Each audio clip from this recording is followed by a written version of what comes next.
लोकसभा निवडणुकीच्या तारखा जाहीर झालेल्या आहेत आणि या संदर्भामध्ये बोलण्यासाठी आपल्यासोबत खासदार सुजय विखे पाटील आहेत.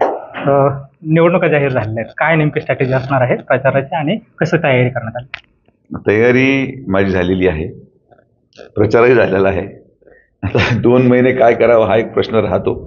मला अपेक्षा नव्हती की 2 महिन्याचा कालावधी मिळेल. मला वाटलं 15-20 दिवसामध्ये सहसा निवडणूक घडेल. पण ठीक आहे, आता 2 महिने मिळाले तर काहीतरी वेगळी स्ट्रॅटेजी करू, वेगळी रणनीती करू. आणि आता बदललेल्या परिस्थितीनुसार हा जो काही कालावधी आहे यामध्ये कसं अजून चांगलं काम करता येईल, टंचाईला सामोरं जायचं आहे, नगर जिल्हा दुष्काळी जिल्हा आहे, पाण्याचं नियोजन कसं व्यवस्थित करता येईल, सगळ्या गोष्टींवर विचार करून आमच्या सगळ्या संघटनेच्या वतीने आम्ही काम करू. आणि मतदानाला समोर जाताना मला असं वाटतं की जे काही विकास कामं आपण सुरू केले होते ते आता बऱ्यापैकी पूर्ण झालेले असतील. हा एक फार ॲडेड ॲडव्हान्टेज आहे. जिथं डीपे दिले ते डीपे चालू झाली असेल, जो रस्त्याचे नारळ फोडले गेले ते रस्ते चालू झालेले दिसतील, तर जनतेचा विश्वास संपादन अजून मोठ्या प्रमाणात होईल. बऱ्याच वेळेस आपण पाहतात की अनेक लोकांनी नारळ फोडले पण 2-2 वर्ष काम सुरू झालेलं नाही, अशाही घटना आहेत. तर त्यामुळे मला असं वाटतं की जिथं नारळ फुटले ते त्याचा एक अजून बेनिफिट किंवा पॉझिटिव्ह इम्पॅक्ट डिले झाल्यामुळे 100% होईल. समोरचा उमेदवार अजून निश्चित झालेला नाही, मात्र निलेश लंके यांच्या नावाची चर्चा आहे. किती मोठं आव्हान समजतं किंवा कशी रणनीती असणार? नाही, कोणीही विरोधक असला तर आव्हानं असतातच. काही तुम्ही कधीही राजकारणामध्ये विरोधक हा एका नावाने मोठा होत नाही. विरोधक हा विरोधक राहतो, कोणी असो. आज एखादा व्यक्ती असेल, उद्या त्याचा दुसरा जरी असेल किंवा तिसरा जरी असेल, तर जे काही मताची बेरीज आहे ती मताची बेरीज तशी राहतेच. शेवटी सगळ्यांचं समाधान आपण करू शकत नाही.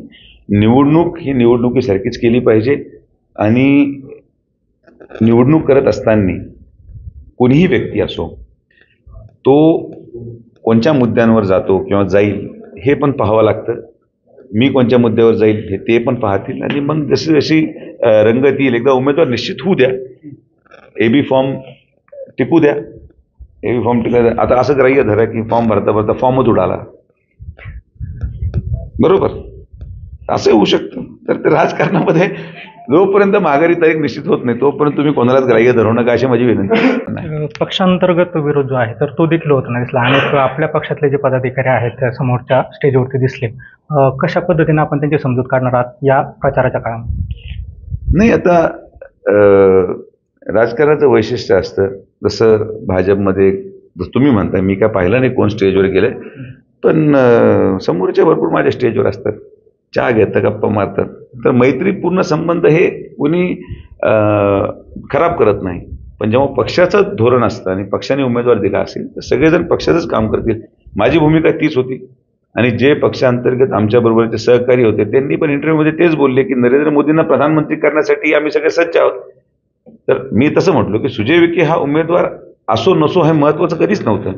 मोदींना प्रधानमंत्री करण्यासाठी भारतीय जनता पार्टीचा प्रत्येक व्यक्ती, तो नाराज असो नसो, हा प्रामाणिकतेने काम करेल. या बाबतीत कुठलाही शंका कोणाच्या मनामध्ये असायचं कारण नाही. ओपिनियन पोल आलेले आहेत. इंडियाला 28 जागा दाखवतात महाराष्ट्रामध्ये आणि इंडिया आघाडीला 20. कसं बघताय?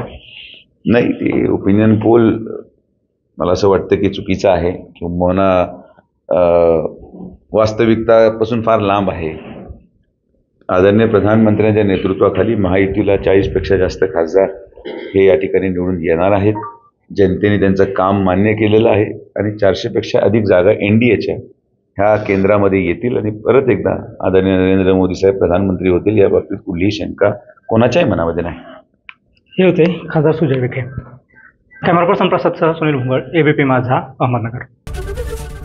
ABP माझा, उघडा डोळे बघा नीट.